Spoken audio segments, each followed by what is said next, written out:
Hello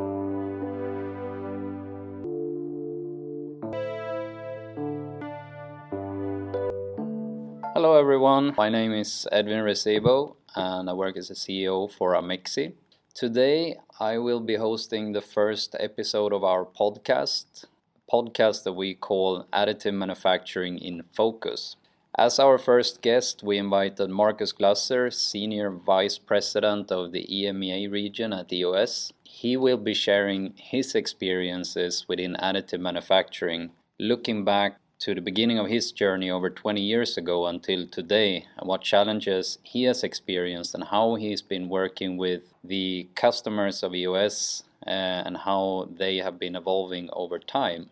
This is the first part of episode 1. We are hoping to share a bit more of a personal perspective on AM and getting a deeper insight from someone who's been a long time in the additive manufacturing world. Hope that you enjoy the podcast.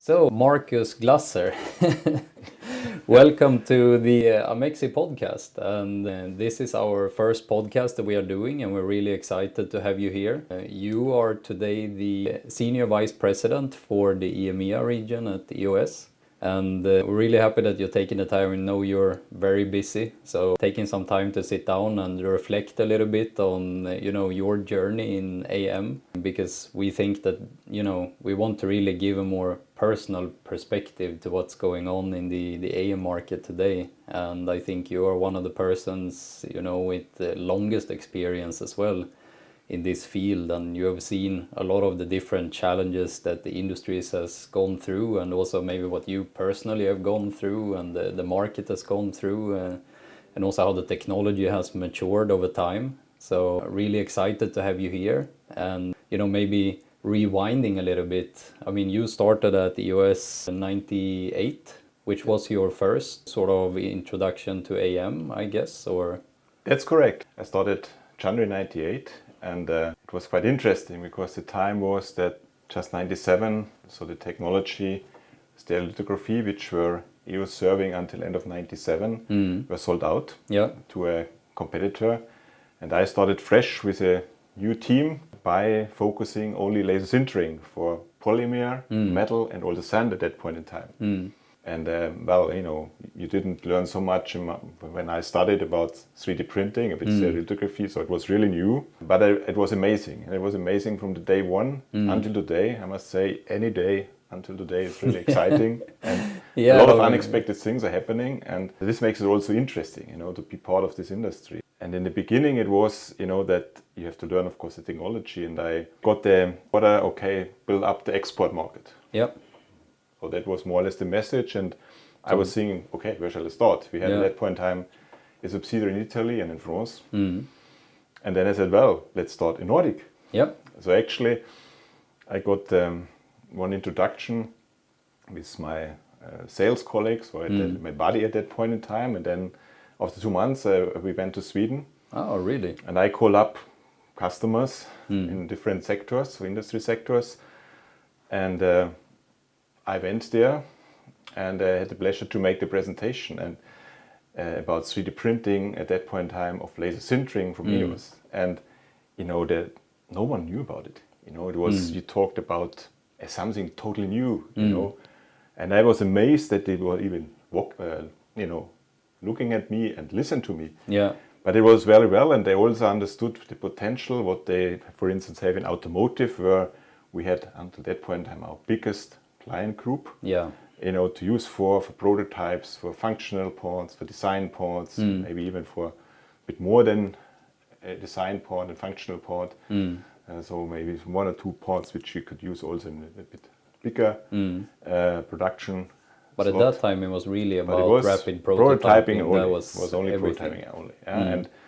And that was really market education, to tell, I don't know how many people at that point in time in Sweden knew about 3D printing. Maybe it was a handful or 2 handful. Yeah. And this was really the education journey to tell the market, okay, here is 3D printing, here is EOS, here is laser sintering. These are the benefits. Yeah. Yeah, and And that was a very small community. Also, in terms of competitors, you still were together with them. You exchanged what they did for experience so far, and then what we did, and so it was very nice. And then the customer at that point in time, which started to acquire the system, were mainly in automotive for prototyping, and they did amazing things. Whether it was an function prototype or design prototype, for instance, for a car mirror. Yeah. And then the first service providers get started, companies who are building parts for other companies who are to have too less volume to produce on their own. So they go to a service bureau and buy the parts there and fit it in for their design center or prototyping center. And so that was all when it started, and then I took one country after the others, then it came UK, and then came East Europe and Turkey. So it was interesting, but it was all the same: education. Yeah. And this was the first time. But what was the technology at that point in time? I mean, it was not that we say, okay, we can now interrupt free produce parts. Of course, certain crashes were normal because you maybe operated the machine wrong because it was not so mature, or maybe you have chosen the wrong parts to build. So it was really an early stage technology where you could do a lot of things which were helpful for the industry, but it was not yet a robust process. No. And this was the starting point. And amazing is, of course, that you learn a lot of industries. The crazy thing is you have access to automotive, to foundries, because we had still a sand sintering technology which you were using for product development of sand cores, for instance, for the engine head. So this was also very interesting. So each automotive company had then one sand machine where they developed their engines. All right, but that's still done in the prototyping phase. That was it was in about prototyping getting the phase. early ones on the table and evaluating them and so on. Yeah, that was in the early phase, and there was one to remember in Sweden on a bigger foundry, and they could stay there a couple of days, to see the whole process, how the sintered sand core was embedded in the form, and then it was melted. So this was also amazing. What you learn personally in these different application fields. So it's all about applications, industries. And also at that point in time, slowly also thinking about solutions, how to produce such a part, what's the ideal parts to produce even at the prototyping stage. So this was the early time. And I mean, looking at EOS then as a company, I mean, at that time, how many people approximately was working at EOS when you started? When I started, I think I was employee number 59. So it was still a small company. It was located in Planegg, near Munich, in a small old farm where we had application center and where we had also the R&D lab and also a small production facility. So this was very inspiring, and was a really interesting atmosphere. All the people are totally motivated to develop the machines, to give everything in the application that we write the right benchmark for the customer. So this was a really interesting spirit. I can imagine. So still like the startup spirit. Yeah, it was still a startup spirit, but you could see and you could feel that there is something big, happening. And I think if you look also to our owner, to Dr. Lang at that point, he's the visionary, and he had a clear vision also already at that point in time to bring this technology in production. And he was always about 10 years ahead in thinking to the others. But I mean, over the time, and we'll talk there later, it was really realized. And so this was also helped that we had this big visionary who gave us the direction and where we had to follow him. And he's a very inspiring person. And that was also a very important factor for EOS to get the role which we have today. And I mean, looking at other companies then who were active in the same field, I mean, today there are a number of machine developers that are in the market and are offering the SLS technology, and you also have stereolithography and so on. But I mean, if we go back to 98 to early 2000s, I mean, what did the landscape look like? Yeah, the landscape looked like, I mean, actually there was the stereolithography, were very successful. There were a lot of resins at that point in time. You had a really nice surface. You could to a lot of details. And I think the industry were really amazed that then Dr. Lange, sold out the stereolithography line to another company and said, well, I believe fully on powder technology, on laser sintering and focus it. And that was at that point in time not everybody clear that this will be such a dominant technology in the long term. No. And I think this focus, I think, was not only a direction for EOS, but it was also a direction for the entire industry, because we were on the one hand side steering the polymer technology, and on the other hand side the metal technology. Yeah. And the metal technology at that point in time was very different, because we talked about rapid tooling. Yeah. So it was a build field from 250 by 250 millimeter. We had a bronze nickel alloy powder. It was not a single component material, it was a multi-component material. We had a metal powder and a lower binding metal binder, and then by the process you had the ability to bring this to a mold together, that you had a shrinkage and expansion, and if you had then the right values, shrinkage values, then you could manage a really, really good part. Yeah. And this was the first step in the metal side, to be able to do tools, to maybe also do small prototypes. But this was a bit a niche market at that point in time. The metal technology. So mainly tool makers and a small prototype. And I think, and this was actually then also very helpful, because when it became more players in the market, yes, of course, we got maybe competitors as well, but on the other hand side, it was not only 5 people talking about 3D printing. No. It was maybe 20 people talking about 3D printing. So what you could, of course, do, that you grow the market, and that you really spread the information what you can do with the technology on a wider scale. And then also if then compare the broad machines we were not the only one who was providing a metal machine, metal laser sintering machine, so it was all the others. And then you could really see then the breakthrough, I would say, on the metal technology was happening around 2004, around about. Where we were developing our first, it was EOS M270 it was called, where we were using single component materials. So that we really fully melt the powder. And then we had over a sudden an ability to say, well, I can now produce a cobalt chrome powder. Not a multi-component binder powder, which is all metal, but still, it was a bit, is this good enough? It's not good enough. And that was also thanks to the laser development at that time. Because there we went to the new laser source, so away from the CO2 laser to the fiber laser, and this was a big step. And actually 2004, we developed our first production, so really a production application or manufacturing application, and that was actually for the dental business. So to have to make dental copings and bridges, and there we had really developed our first end-to-end solution, where we where you get a scan of your teeth. Then you have the software where you could design then the bridges or the copings, and then you brought it over to the machine. And then you built on the platform these cobalt chrome bridges or copings.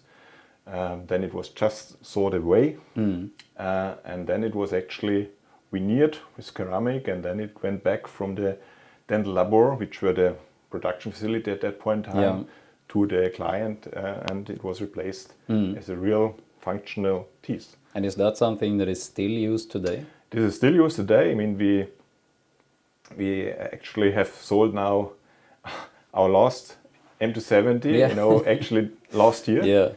So it was now really a long period of time, and this is a very successful application. I think we have more than 150 M270s on the market, only producing copings and bridges.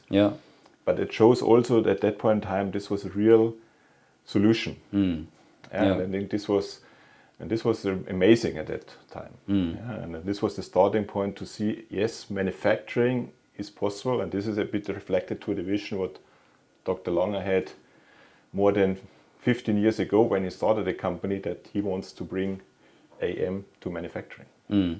But it was really the sort of technology development and in combination with more people being aware of what was actually Absolutely. possible, because I can imagine, I mean, if you were very few people at that time missioning about AM and educating, I mean, that seems to be like the continuous journey, because I feel, I mean, if I look at the things that we are doing today, we're still at the point where we really need to, I mean, further educate, and we need to show people that this is not only, because I think the rapid prototyping part of it really stuck with people. But there are still a lot of people that are unaware of the fact that if for both polymers and metals, I mean, the technology is ready for being implemented in production. Yeah. So, but I guess from that point of view as well, there is more sort of challenges that we are facing in terms of industrializing AM on a larger scale, because, I mean, it comes down to cost per part, it comes down to robustness of the machines, right? And I think those aspects are still things that we are facing today, which are somehow similar to what you're portraying, you know, was still the key focus for you in the beginning. And you said that you got the mission to build the export market. And I'm guessing that means the market outside of Germany from your perspective, right? Exactly. So it was the European countries, but also East Europe. It was Russia. It was the Middle East side. So there were a lot of different levels. You know, I mean, of course, when you were in touch, for instance, with customers in Poland, 2004 or 5, you know, they first of all they had a different economic situation than today. So for them to say, well, the machine costs 300, 400, 500,000 euro, this was just amazing, too much, you know. Yeah, I can imagine. But okay, over the time, you know, Poland, of course, developed as a country in a very positive direction. And then, of course, they adapted now the technology, and they are now one of the key markets for us to provide services, or also to have really very competent customers and partners there which can help to develop the AM market. But let me go back one step to the metal, to the dental application. You know, and I had the first customer which just sold a machine to Spain. All right. And what I learned, it's not about to sell a machine. Because then the customer asks, okay, I have not a machine. But how do I make the software? So there, you know, it was not ready. So we just said, okay, you can put an STL file and print it. But you know, there was no STL file from the teeth. No. So then we had to cooperate with a software company to make this design software available. So, you know, work on the solution. Then this was clear. Then we said, okay, now here's the parts out of the machine. But then said, well, but I need a CE certification. Said, well, you know, ask around. We don't have a CE certification for the material, you know. And that was a big process, because you had to really, for instance, we have our metal powder development in Finland, the EOS Finland, and they had then really to explore how to get a CE certification for dental. They'd also explore what kind of regulations do we need to fulfill to be able to provide such a product to the market. So this was actually quite long time. We needed almost 1 year until everything was completed, and also post-processing, etc. So this was also our first thing towards industrialization. Means it's not only the machine, it's to understand from our side the processes, and that you have the right quality, that you have the right, let's say, surface, the right properties, but also the commercial aspect, that it doesn't help us if the copings and bridges would be a specific price point. You know, if it's too high, then it will not fly. So also cost per part at that point in time started already to be really of interest and of importance. And this was now then over the time, you know, when we entered also the North American market, when we had this this big ability to work with a big aerospace company there together, where they were at that point in time a key customer for us, and bring really the metal technology into the aerospace, and especially in the engine development and then engine part production. This was a big step, because also here we had to learn how to certify, you know, and also actually the customer had to learn how to certify. And then we said also, okay, it's not only the hardware, maybe also the software, it's also we need to think how can we train the market. And I cannot do this as a salesperson entirely. You know, I can do a small piece, and therefore we had then the idea to say, let's define and organize a consulting group, you know, that we can really use to educate the people which are the right parts, which are the right applications. Does this application, these parts really ensure a business case where it makes sense that you buy an old machine? Then if you have a machine, you know, what does it mean to bring it in production, etc. So that you have a full ability of consulting, and this helped again the markets that we got more awareness, but also helped the customer to bring their ideas of production or maybe still pre-production or validation process to a point that, you know, it took off. And this was also quite important that we have now this consulting group which is called Additive Minds alive, and we can help here with this team the entire market to develop and to grow the market. Yeah, and if we look then, I mean, where are we in point of time now? I mean, if we look at when the aerospace market really started to show a real interest about the technology and see the potential in the technology, are we closer to 2010 or where on the timeline? I think it was actually really when this happened.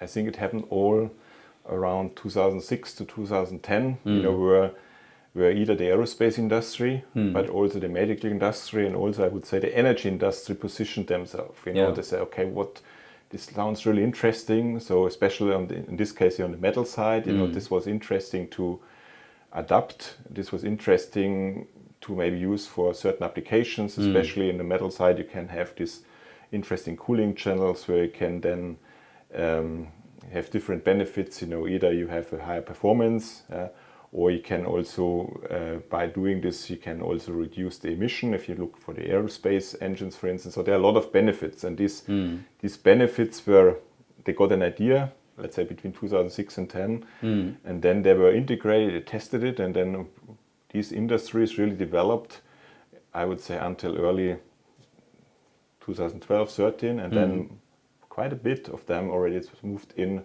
production. And then they, you know, the first parts were qualified, certified, they got the trust now, okay, now I can really do it. And since that point in time, it's growing. It's growing now on the aerospace, on the medical side, on the energy side when it comes to metal, but not to forget the polymer side, because polymer was always the heart in the beginning. We had a lot of machines in the prototyping arena, but it's also now getting there to more and more applications which are turning into manufacturing. Whether you look now on the aerospace side, that parts on the airplane are out of, in the cabin for instance, are out of a flame retardant material, so that of course, which is needed to do.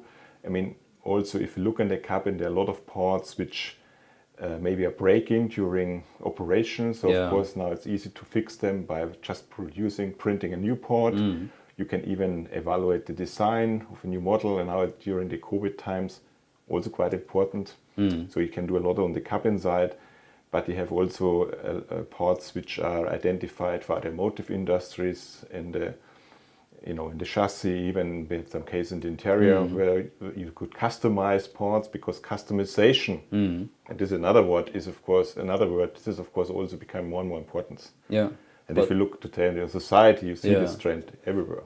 But if you look at the aerospace sector, for example, then, and you're mentioning like the commercial flights, and you have parts being broken inside the cabin, etc. But who are actually then the producer of these parts? Is it the airlines, or is it the airplane manufacturers that are doing it? So like Lufthansa or SAS, or is it more like Boeing and Airbus that are actually targeting those kind of applications when it comes to spare parts, for example, broken parts in the cabins? It's a bit both. You know, you have on the one hand side the OEMs. Well, if you talk now about Airbus or Boeing, which are also have qualified the material, because they have to qualify that they are okay with their regulations. So they produce certain parts. You know, there are also not only polymer parts, but there are also metal parts. For instance, like a door handle on the I think it was the A380. But also you have airlines like Etihad, they are doing it for the MRO, so for the maintenance repair, where they produce parts, where they replace parts, where they take a new design in for a certain initiative in business class, for instance. So it's actually both. Yeah. And then you have in the middle some kind of contract manufacturer which are serving then the one or the other party. Yeah. So this is at the moment in the aerospace industry happening. And is there like any risk if you look at, on the spare parts market and the fact that you can take a already existing component, you 3D scan it, or you can also 3D CT scan it and get your sort of geometry and print it? Is there any risk for, pirate parts coming into the market, or is it quite regulated in most areas, so it's hard to enter that? Or do you see some cases where you today experience sort of piracy or infringements in AM? No, it's not that easy, because even if you do so, I mean, for instance, if you look now, go to an airline, they have to have the EASA approval. So each part has to have an EASA approval that they can be implemented in the cabin, for instance. So it's not now just, okay, there is a company where I would have a machine, I print the part and sell it to Etihad or to Lufthansa. Exactly. This is not going to work. So it's, of course, they need to have the processes and they have to qualify the part, and then they can implement it if the regulations are met. So this is the one part. But if you now move from the aerospace to a different direction, this is the consumer goods. And there are a lot of applications now laying on the floor, and we as an industry have to pick it up. We have to bring it now to industrialized 3D printing, and this could be sport articles, this could be cosmetic articles, so where you have really a need for customization. And the customization is really key nowadays, because also now the COVID crisis has shown us another effect. As I said, beside the customization, we all learned that it is not always the best to import parts from a country which is far away, because it could be a couple of weeks delivery time. So the topic production on demand and decentralized production, this is of course key now, because then we can just say, okay, it's maybe sometimes more or better. You have maybe pay a slightly higher price, but you have the production close to the need, and then you can provide the parts, then having these long waiting times and delivery times. On the other hand side, we talk also about sustainability. It's of course, if you just send the data from one continent to the other, and then you produce it locally instead of sending the part by an airplane to the new location, is of course also from a sustainability point of view not really practicable.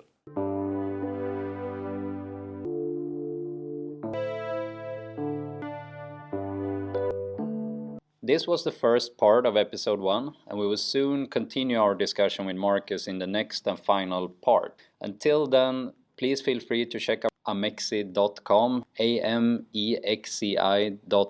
for more updates, and follow us on our social media channels. Also, if you have any questions, please don't hesitate to reach out to us. Thank you very much for listening.